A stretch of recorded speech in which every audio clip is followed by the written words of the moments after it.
بسم الله الرحمن الرحيم. عظم الله أجورنا وأجوركم بمصابنا بسيدنا ومولانا أبي عبد الله الحسين عليه السلام، وجعلنا الله وإياكم من الطالبين بثأره بين يدي الإمام المنصور المؤيد المهدي من آل محمد.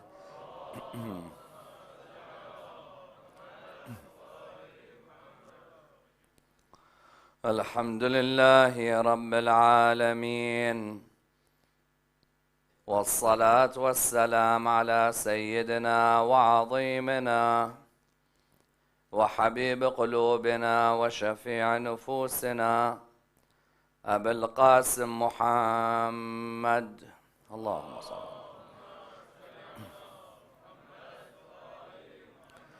وعلى أهل بيته الطيبين الطاهرين وأصحابه الغر الميامين. الحمد لله الذي جعلنا من المتمسكين بولاية سيدي ومولاي علي بن أبي طالب، اللهم صل.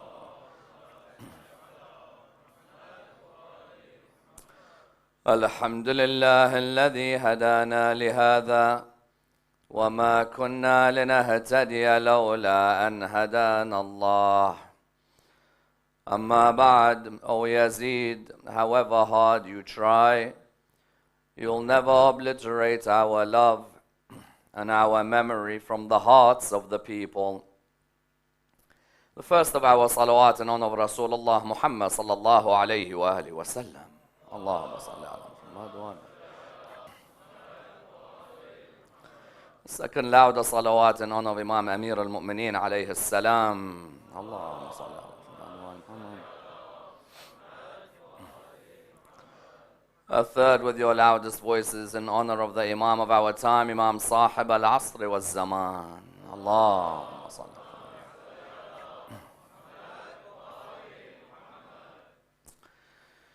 Respected scholars, brothers and sisters, Assalamu alaikum wa rahmatullah wa barakatuh. Where is the grave of Sayeda Zainab alayha salam is one of the most fascinating discussions in Islamic history. Indeed, you find that this question is a question that arises because of a debate that exists as to whether the grave of the Sayeda is in Sham or whether the grave of the Sayeda is in Egypt. As we know, after Karbala and the journey towards Sham and then the return to Karbala, the family of the Prophet, peace be upon them, returned back to Medina. When they returned back to Medina, Sayeda Zainab alayha salam did not live for longer than a year or so after returning back to Medina. But hardly ever do you hear the opinion given that Sayyida Zainab alayha salam is buried in Medina, as in apart from possibly Sayyid Muhsin al-Amin, who gives an opinion that she could possibly have been buried on the outskirts of Medina. You find that the majority of the Shia in the world, if you were to ask them where is Sayyida Zainab buried, they'll say to you that Sayyida Zainab is buried in the Khuta area of Dimashq. That Sayyida Zainab area where many of us may have gone for the ziyarah of Sayyida Zainab alayha salam. Hardly ever will you hear anyone saying that Sayyida Zainab is buried in Medina. But then the question arises that if after Karbala they all return back to Medina, what led her to go back to Sham? As in, we know very well that even the two places where it's mentioned that Sayyida Zainab alayha salam is buried, be it Sham or Egypt, are not necessarily places which A, are close to each other. There's a clear distance that exists between Syria and between Egypt. Likewise, at the same time, you find that why would she return to a place where she saw so many atrocities? We saw the wonderful recital of the reciters before me, and you saw in the poetry just how many atrocities Ahl al-Bayt went through in Sham.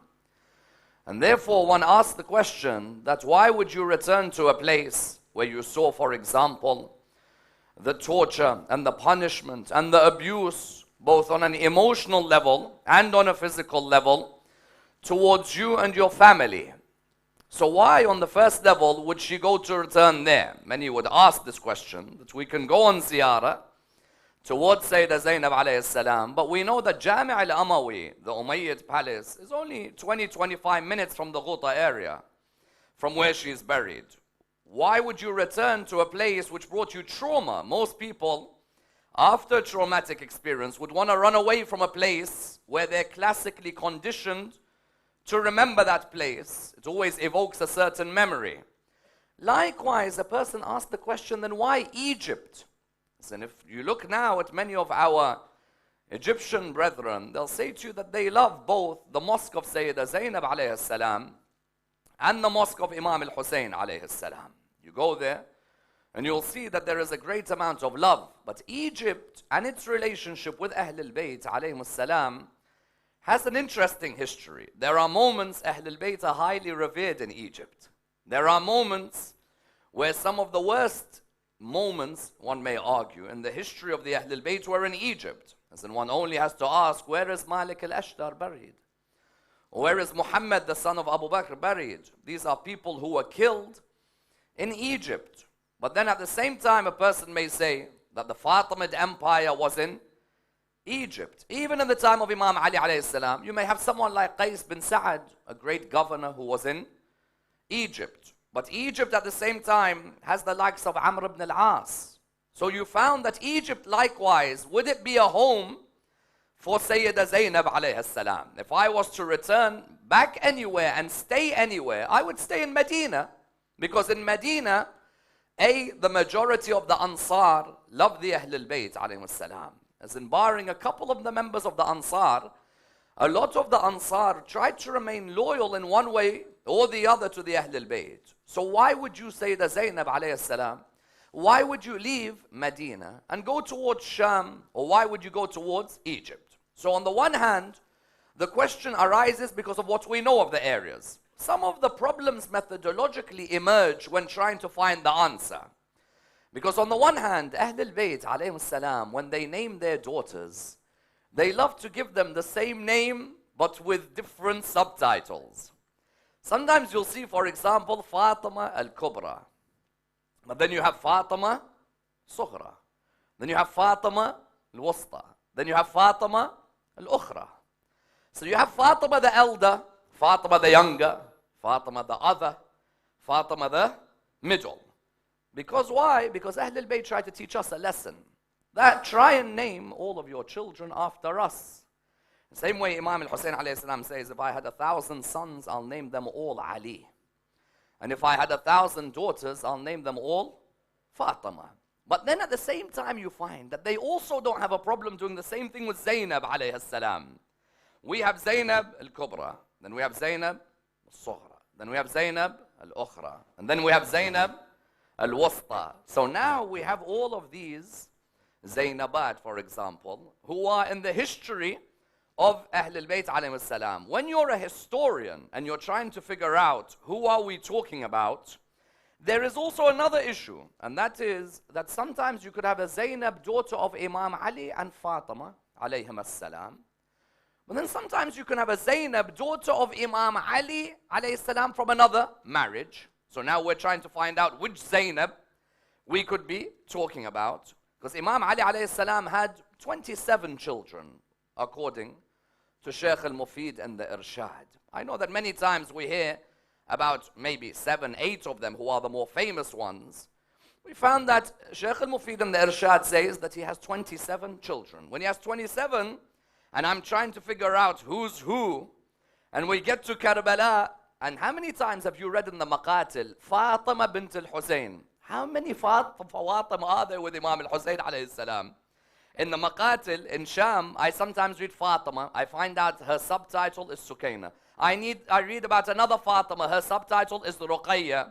Now, are they the same? Are they different? So now you have to figure all that out. Another methodological issue which emerges is that after Karbala, we as Shia don't necessarily have historians who are writing history. One may argue that even after Karbala, our Shia themselves in many cases weren't many. In reality, you try and look at the names of the Shia who remained alive after Karbala and who are the companions of Imam Zain al-Abidin alayhi salam, there aren't many. So now we face another issue. That's not like we have books from that period. And if we did have books from that period, then what happens? If we did have books from that period, many of them are now extinct. You don't find many of the books that it's written in some books that there was, for example, let's say a maqtal of someone like Al-Asbagh bin Nubat. Where is that maqtal? I don't know where it is. There are other maqatil of companions of Ahlul Bayt. They're not there anymore. So, trying to then open all of this up means that we have to go through a real can of worms of historical analysis. Just as a disclaimer, if someone has booked their tickets to go to Sayeda Zainab tomorrow, for example, my intention here is not to ruin your ziyarah, inshallah. At the end of the day, the niyyah is that we want to make sure that we get closer to the Ahlul Bayt alayhim as-salam in whichever way is possible. At the end of the day, my niyyah, if I go to Sham, is that I want to get close to whoever's buried here. But at the same time, it's important for us to try and unravel some of these issues in order that we are able to understand what took place after Karbala. And I'd like to do this in the following stages. When the Ahlul Bayt alayhim salam, number one, when they reached Medina, how did Imam Zain al-Abidin alayhi salam enter Medina? And what did he make clear was his intention before he entered? Number two, how did Sayeda Zainab alayhi salam begin to talk about Karbala? Number three, what's the common denominator between the Egypt and the Sham opinion? Number four, the Egyptian opinion. What is the basis of it? And can we prove it or can we disprove the Egyptian opinion? Number five, the Syrian opinion. Why go back to Sham, O Zainab, when you've seen all the oppression that took place in Sham? And what is the opinion related to her husband on this issue? And further than that, what was it about her stay in Medina that caused discomfort for the Umayyads? And which of the ladies did she go to not only console, but also to find some comfort with in Medina, having returned from Sham? Let's examine this and dissect the topic in complete depth. When the Ahlul Bayt alayhim salam left Karbala, they left Karbala and returned back to Medina. When they returned back to Medina, before entering Medina, Imam Zain al-Abidin alayhi salam, as he was about to enter Medina, stayed on the outskirts of Medina. Why?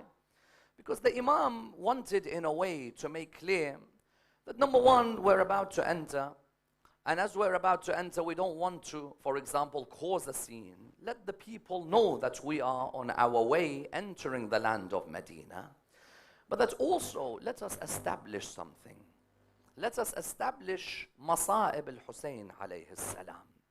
Because the Imam meets Bishr, the son of Hadlam. Bishr bin Hadlam, Imam Zain al-Abidin alayhi salam looked at him. He said to him, "O Bishr, your father was a great poet." Bishr replied to the Imam by saying to him that, "O Imam, and I am a poet as well." So then Imam said to him, "O Bishr, then go to Medina and I want you to recite what happened to our people as we're about to enter Medina." The Imam, when he said that to Bishr, did not ask Bishr to give an intellectual analysis on a subject. Imam literally said, "Bishr, recite some na'i." Na'i, for us who speak the Arabic language, is a recognition of maybe a certain change of a tone of voice of musibah towards the end, normally of a lecture, and in some cases at the beginning of a lecture. So you found that what took place was that Bishr bin Hadlam went back towards the people of Medina. The people of Medina, of course, were already hearing certain things. But in those days, you don't have the internet to know exactly what's happening. In those days, you only rely on those travelers who have come from far and wide. When they came back, at that moment, Bishr entered. When he entered, he looked towards the people of Medina, and they all had gathered around him. And he called out, "Ya Ahla Yathrib, la muqama lakum biha." O people of Yathrib, you have no place to stand in relation to what I'm about to say. Qutil al-Hussein. فأدمع مدرار. Hussein bin Ali has been killed. Shed your tears. And then he explained to them what? That this Hussein bin Ali, his body is where? الجسم منه بكربلاء مضرج. His body lies scattered on the plains of Karbala. والرأس منه على القناة يدار. And his head is what? His head placed on a spear, taken from place to place. The moment he said that, the people of Medina, one of the maqatil says, ladies who used to wear hijab threw their hijab off. They began to slap themselves. They began to slap their cheeks. They began to even scratch themselves. Now, when you look, for example, even today in Karbala, sometimes I see people they're walking towards Karbala of Imam al-Hussein alayhi salam. You see some people scratch themselves. You see actually some people smack themselves. And sometimes people ask us, is this the appropriate image that we're sending out to the world? In some cases, you find that if you see that the image is being harmed by doing such things, then a person wants to make sure that they always show the best image of Ahlul Bayt alayhi salam. At the end of the day, I'm no one to come and judge someone's relationship with Imam al-Hussein or with the Ahlul Bayt. But like we said a couple of nights earlier, when the Ahlul Bayt tell us, كونوا لنا زينا ولا تكونوا علينا شينا, make sure that you're a source of adornment for us and not a source of displeasure for us. Sometimes these types of images a person has to reflect upon. However, sometimes somebody emotionally may be overcome when they come near the shrine of Imam al-Hussein alayhi salam. And they become a person who becomes over-emotional, but who wouldn't be when you remember what takes place in Karbala. So the moment Bishr recited these lines, the people began to hit themselves. And the people began to even scratch themselves.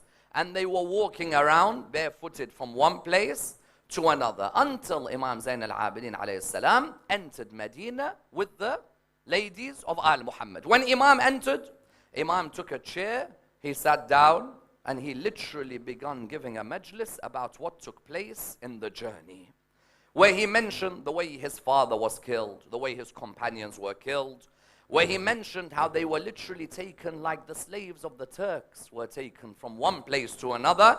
The Imam began to say this. Suddenly, the people were getting used to the fact that Imam al-Hussein had been killed. Asma, the daughter of Aqil bin Abi Talib, she was living in Medina. She went straight to the grave of Rasulullah sallallahu alayhi wa alayhi on the ladies' side, and she began to give a majlis in honor of Imam al-Hussein alayhi salam.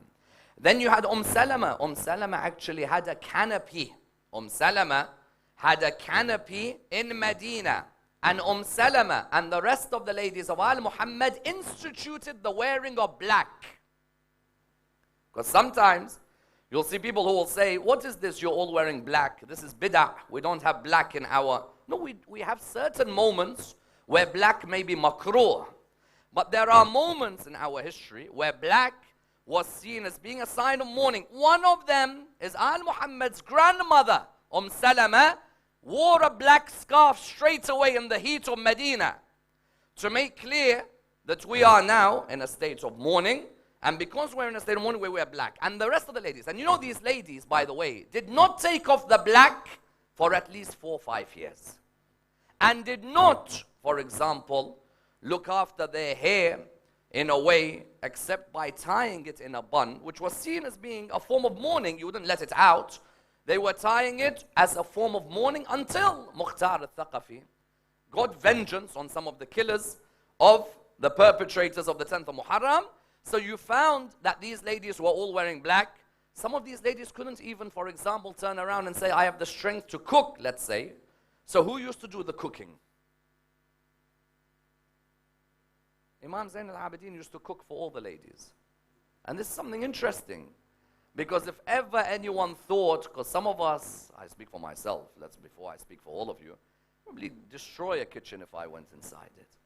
But there are some men who will say that cooking is not for us. We don't cook. This is, for example, a lady's job. Imam Zain al-Abidin alayhi salam was the one who cooked for the ladies of Al Muhammad, knowing that these ladies, in many cases, had lost their kids in Karbala. In some cases, had lost their brothers. When you have lost one person, you will see a husband in the house saying that, you know what, don't worry about the cooking. I'll look after the food. You just rest. You say that to your wife, for example. Some people will say that. Imam Zain al-Abidin alayhi salam said, I'll cook for everybody. And he went ahead and he cooked for everybody. He was on the one side, and then alongside him was Sayeda Zainab alayhi salam. Sayeda Zainab, what did she do? Sayeda Zainab alayhi salam began to tell everybody about what happened in Karbala. She didn't leave a person alone. And you know, in some of the maqatil what it says, majalis were held literally every day of the year. We sometimes have 10 majalis a year, and people are like, oh, too much majalis. Too many majalis. You hear that sometimes in our communities, that there's too many majalis, another majlis. Wallah, you can never have enough majalis for Imam al-Hussein alayhi salam.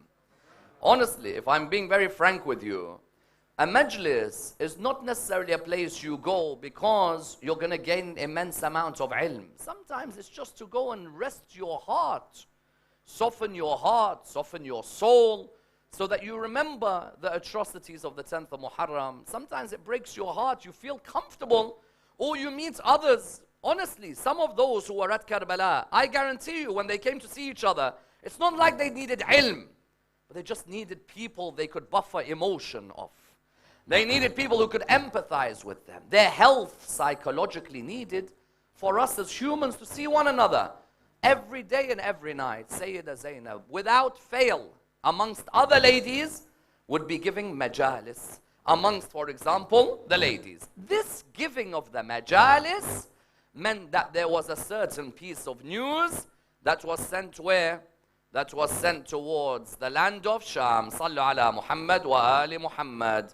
You're going to have to come closer. Forgive me. There is a request for the brothers just to come a bit closer to the front. Sallu ala Muhammad wa ali Muhammad.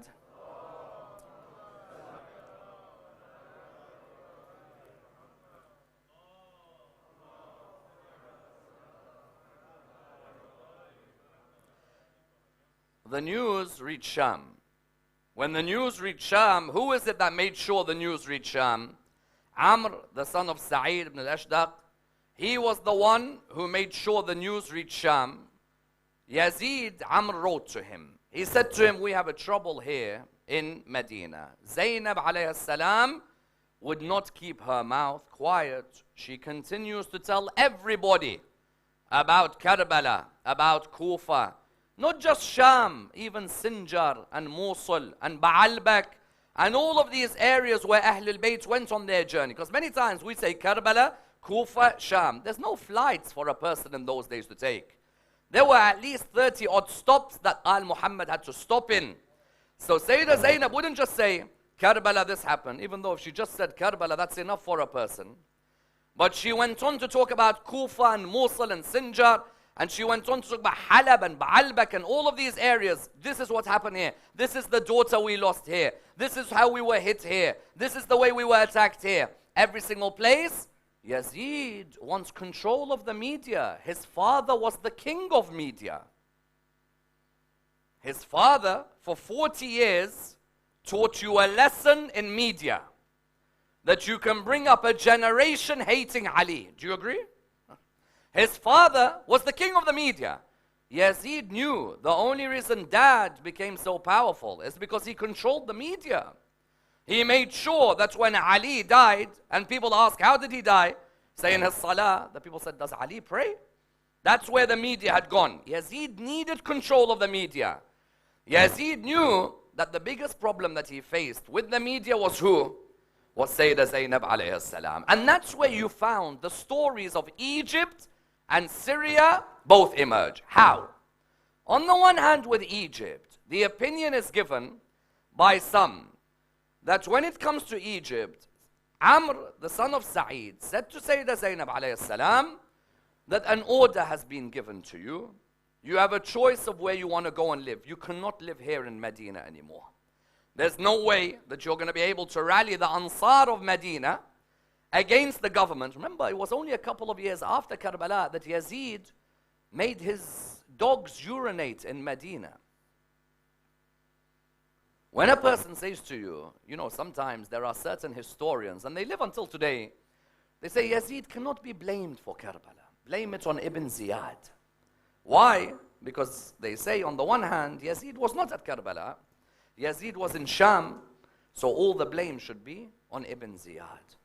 Yes, but Yazid's behavior when you're saying that, are you trying to exonerate him? They say yes. Why? They say because, you know, you got to understand that number one, his father is a Sahabi. So therefore, we shouldn't go too harsh. And number two, when he saw Zainab and the ladies, he was really sad. So he allowed them to go home, and he done la'na on Ibn Ziyad. He done la'na on Ibn Ziyad, not because he felt sorry for Zainab. He's like, which mess have you brought me? You brought me this mess. You should have just sorted out where it was. That Yazid, if someone exonerates him, all you need to do is ask him, after Karbala, what did Yazid do to Medina and Mecca? Yazid made his dogs urinate in Medina and send catapults towards the Kaaba in Mecca, in the famous incident known as Waqa'at al-Harra. So what happened was that Yazid, Sayeda Zainab alayhi salam, was given the option of Egypt in the first opinion. This is the first opinion. Given the option of Egypt. Why? Because apparently she had a lady there by the name of Ruqayya, the daughter of Uqba al-Fihri. She was living there. She said, listen, we have Maslama bin Mukhallad al-Ansari, one of the Ansar, who's the governor of Egypt.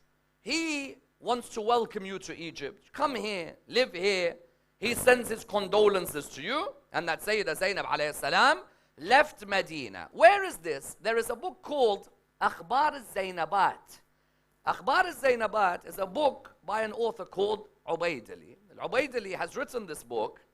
And I remember that if you look at the work, Dhari'a of Agha Buzurg Tahrani, within the Dhari'a, you found that Agha Buzurg narrates that he says, Ayatollah al-Mar'ashi al-Najafi had said to me that he had seen this work in its origin, where he had seen it in the Gharawiyya library, and he had seen it next to Tusi's Tibyan. And in that work it had said that Sayyidah Zainab alayhi salam lived after Karbala for 15 months. How many months? 15. So just over a year. And that she then went to Egypt. Maslama bin Mukhallad al-Ansari, one of the Ansar of Medina, he welcomed her. He had a lodging for her in the Hamra area. She stayed there until she died just over a year later. And it was in that area that Sayyidah Zainab alayhi salam is buried. Hence today if you go to Cairo, when you go there, you'll see that particular grave of Sayyidah Zainab alayhi salam. When somebody like this Ubaydili narrates this, it seems to have some strength. As in, it seems to be quite reliable. Agha Buzurg from Ayatollah Mar'ashi is not necessarily two people who don't have their research. These are top historians. They know exactly what they're talking about. But I only had one issue with this when I was trying to come to a conclusion.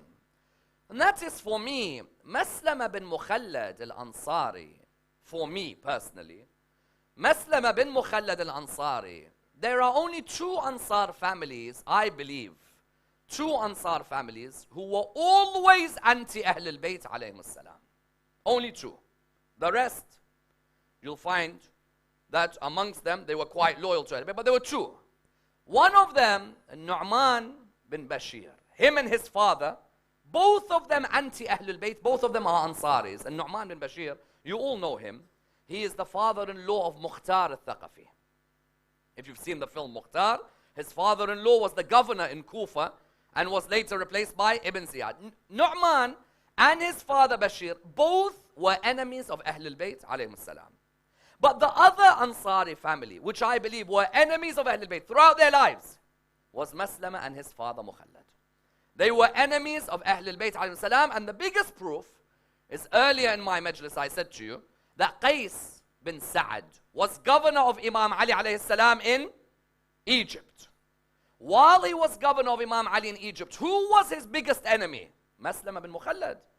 Biggest enemy of Qais bin Sa'ad. If he's the biggest enemy of Imam Ali's governor, and Qais bin Sa'ad, and his father Sa'ad bin Ubadah, all of these are loyal to Ahl al-Bayt, alayhim salam. And Qais bin Sa'ad would have attacked this person, Maslama bin Mukhallad, were it not for the fact he didn't want the Aws and Khazraj issue to come up again. Because Maslama bin Mukhallad is from the Aws. And this one is wondering that if we fight each other, that battle that Rasulullah sallallahu alayhi wa tried to stop between the Aws and the Khazraj is going to ignite again. I ask you, Sayeda Zainab alayhi salam, she is a scholar without being taught. Do you agree? If she's a scholar without being taught, that means she knows the seerah of her father. We agree? And the seerah of her brothers. She knows that this Maslama bin Mukhallad al-Ansari is an enemy of Ahl al-Bayt alayhim salam. Why would she believe that he wants to show suddenly compassion to Sayyidah Zainab alayhi salam? Why? If the person himself was an enemy of Imam Ali, an enemy, and also if he's an Umayyad governor in Egypt, there's a good chance that he's quite loyal to the Umayyads. You agree? So why would you give in to that? So that opinion about Egypt, while I cannot discount it entirely, when I look at that, I say to myself, would Sayyidah Zainab have given in to believing that Maslama bin Mukhallad al-Ansari would have been good to her? Imagine you guys, I'll ask you a question. You want to move to a certain area. Someone tells you, I'll look after you. That person who tells you that he'll look after you is the same person who was an enemy of your dad. Would you trust him? Would you trust him? Someone might argue that it's been 20 odd years since, for example, her father had passed away. Maybe someone could change in those years. Imam passed away in the 40th year after Hijrah, and this is 61 after Hijrah. But the reality is, I could not conceive of it. Mind you, Egyptians, if you tell them no, they'll get angry with you. Because the Egyptians will say the amount of barakah that has come from Sayyidah Zainab's shrine is immense. And at the end of the day, we don't want to remove shrines. We're just about holding on to shrines as Shia. Wherever we go, people demolish our shrines or they bomb our shrines. But those born out of wedlock, it's expected of them. So, what you have is that the shrines of Ahl al-Bayt, alayhim salam, shrines of Ahl al-Bayt, one may argue that this one has barakah, no doubt. And if you go with the niyyah, that if Zainab is buried there, no, maybe, just maybe, it could be another Zainab. This is interesting. Could it be a Zainab, alayhi salam, who is a great-great-granddaughter of Sayyida Zainab, alayhi salam, or Amir al-Mu'mineen, alayhi salam? Maybe. You know, sometimes, I think I heard in Afghanistan there is a shrine for Imam Ali alayhi salam. I think Mazar Sharif. Sometimes people say, well, Imam Ali, how did he reach Afghanistan? For example, or someone might hear a shrine for Bibi Zainab in a certain area, or for Sayyidah Fatima in a certain area. Maybe that's not for them. Maybe that's a great-great-great-great-grandson. Even here in Karbala, you might see a shrine of someone like Aoun. And people say that's Aoun, son of Sayyidah Zainab alayhi salam. When the reality could be its own great-great-great-grandson of, let's say, someone like Abdullah bin Ja'far al-Tayyar. So, it could be a Sayyidah Zainab, but from the grandchildren of Amir al-Mu'mineen alayhi salam. That could be an opinion. The other opinion, which we come to now, is the one which is maybe seen as more famous today, but they could also be equal with one another. At the end, Allahu A'lam, and that is the return to Sham. Question, why return to Sham, O Zainab? For what reason?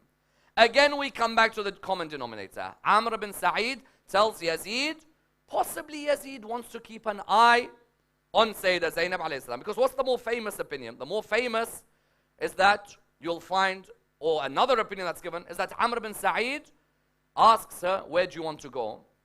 Abdullah bin Ja'far al-Tayyar had a plantation in Syria, in that same area where she's buried. And it seems that possibly there could have been a famine even in Medina, and that led them to leaving Medina to go towards Sham. That's one opinion. But the more famous opinion is no. The Umayyads wanted to keep an eye on Zainab alayhi salam. They knew the effect and the influence that Zainab had where? Subhanallah. We recited it earlier today, that khutbah that she gave in the court of Yazid in Sham. That khutbah that she gave, who is given a khutbah like Zainab? And why would I not expect someone like her to give a khutbah like that when she's the daughter of the greatest orator? Both male and female, her parents are the greatest khutbah. So Sayyidah Zainab alayhi salam already has shaken Sham. Yazid knew I cannot let her shake Medina, and therefore he ordered that she leaves that land. And that's the more famous. That's why you find some ulama narrate 140 years ago, exactly, virtually, they found in that area, because you know the Sayyidah Zainab shrine today is not what it was even 30 years ago. 30, 35, 40 years ago, the shrine in some cases was very small. I don't know how many of you here may have been to the shrine of Sayyidah Zainab alayhi salam. I'm talking many years ago, let's say in the 70s or 80s. How small was it? Extremely small. But you found that some ulama, of course, who were living there, they made sure it was built and built and built. But they say 140 years ago, they actually found a slab on that same ground. This is the grave of Zainab, daughter of Ali. And from there, some of the ulama, I think this is narrated about 1302 after Hijrah. We're 1443. So let's say 140 odd years. They say that this is the shrine, this is the grave of Sayyidah Zainab, or Zainab alayhi salam. Is it Zainab, daughter of Imam Ali and Fatima al-Zahra alayhi salam? Could be, possibly. 100%? Allahu a'lam. It could be Zainab al-Kubra, it could be Zainab al-Sughra, Zainab al-Ukhra, Zainab al-Wusta. It could be any of them. But my niyyah when I go there is what? Is that I go there to honor. How long did she stay there? She stayed there for not longer than a year or so. And then supposedly she dies in that area. And from there the shrine is there. So therefore, what's their opinions? Medina, the weakest one. Egypt and Syria, both equal, depending on how you look at them, historically. But it showed you what a nemesis Zainab alayhi salam was to the Umayyads.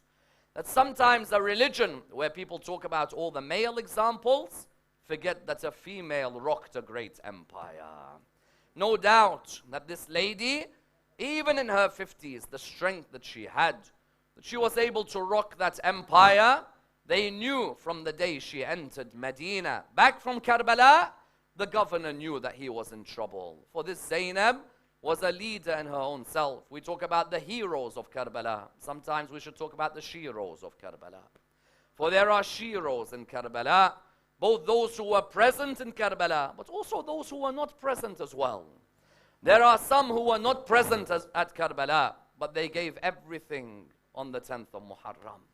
Sometimes in life, your parents, all of you here, may not be present here in Karbala now, may not be present, but without a doubt, they have given so much to Imam al-Hussein alayhi salam by making sure that you represented them in Karbala. You agree? How many of us, our marhumin, are not with us? And how many times did they used to take you to Majlis al-Hussein alayhi salam? And how many times did they tell you to wear black when you were younger? They're not with you, but they made sure that you left a legacy. And that's why for her, upon her entrance back to Karbala, she herself wanted to make everybody aware of what took place at Karbala. But she also knew that there were certain ladies she wanted to go and console. Because for ladies who are there, there are some who are young in Medina, and there are some who are elder in Medina. Some who are waiting for their father. Fatima al-Sughra alayha salam, yes. Who some refer to as Fatima al-Alila, that young daughter of Imam al-Hussein alayhi salam, who bid farewell to her father in Medina. And bid farewell to her brothers in Medina as well. You find that Fatima, she was waiting. Where's the news? Where's the news? What breaks me about Fatima al-Sughra is one thing, is that when she looks at Sayyidah Zainab alayha salam, she looks at her and asks, and who are you to send me condolences? Allahu Akbar. And who are you to send me condolences? May I know your name? Tell me who you are. I ask you, what happened to the face of Zainab alayha salam? That Sayyidah Zainab alayhi salam, how much had it changed? Would it not change if you saw that 6-month-old baby? Would it not change if you did not see Abbas ever again in your life? She asked her, she said to her, oh lady, and who are you? I see you coming towards me to console me. She said to her, Sughra, I'm your auntie Zainab alayhi salam. The shock on that young girl When she heard that that is Zainab alayhi salam, naturally, what was the next cry? Tell me where my father is. Tell me. I've been waiting months to see my father. Tell me, where's my Akbar, my brother? Tell me, where's Qasim? Tell me about all of them one by one. So can you imagine how difficult it was to console this young girl, the difficulties involved? But who else did she want to console? In particular, she knew there was a mother of 4 boys at Karbala. Allah, Allah. Take your hearts tonight. Tonight is a Jannat al-Baqi' night, yes? How many of you miss Jannat al-Baqi'? Tonight, show me. Show the Imams, show your Lord how much you miss Jannat al-Baqi'. Tonight is a Jannat al-Baqi' night. Why? Karbala is overcrowded with lovers of Ahl al-Bayt. But Baqi' is empty on a night like this. Karbala, look around you. You have a dome and you have a shrine and you have flags. And in Baqi' you have a small rock on a grave. When Bishr bin Hadlam walked into Medina, the orders from Imam Zain al-Abidin alayhi salam was, Bishr, make sure you tell them about what happened at Karbala. When he began to recite those lines, a lady came to him. Oh, Bishr, tell me, what is the news from Karbala? He looked towards her and he said, and who are you? Someone said to him, you don't know who she is? The reply came, no, I don't. Tell me, who is she? The reply was al-Baneen. The moment he heard al-Baneen, Allah. The moment he heard al-Baneen, he called out, may Allah give you a reward over the death of your son, Ja'far. Allah. When someone says to you, may Allah reward you over the death of your son Ja'far, normally you would break down. What was her reply? Tell me about Aba Abdullah. Tell me, Allah. May Allah reward you over the death of your son Uthman. She said, tell me about Aba Abdullah. Allah. May Allah reward you over the death of your son Abdullah. She said, tell me about Aba Abdullah. The next line breaks each and every one of our hearts. May Allah reward you over the death of your son Abbas. She had Abul Fadl's boy in her hand. She dropped the boy on the ground. She herself fell on the ground, and then she got up again and she called out, tell me about Aba Abdullah. If you gave me all the heavens and all the earth, and you gave me 70 Abbas, listen to this line. If you gave me all the heavens and all the earth, and you gave me 70 Abbas, I'll swap all of them to see the head of Aba Abdullah in peace. When she said that, she wanted to look for one lady. Where's Zainab alayhi salam? Zainab alayhi salam had returned home when she entered Medina. She sat in the house. Zainab said to Fidda alayhi salam, she said, Fidda, don't let anyone see me. I just want to rest a little bit. It's been an arduous journey. Suddenly the door knocked, yes? When the door knocked, Fidda she went towards the door. Zainab said to her, don't tell anyone. I don't want anyone to come and see me. The moment Fidda opened the door, she saw Zainab. She saw al-Baneen alayhi salam. She saw al-Baneen alayhi salam. Her heart broke when she saw Abbas's mom. She said to her, Anta al-Baneen. She looked towards Zainab alayhi salam. She said to her, Zainab, you said don't let anyone enter. She said, yes. She said, it's al-Baneen. Zainab ran towards al-Baneen. Al-Baneen ran towards Zainab. One of them calling out, Wa Husayna, another calling out, Wa Abbas. Both of them fell on each other. Imagine this. Tell me about Ammar Abdullah.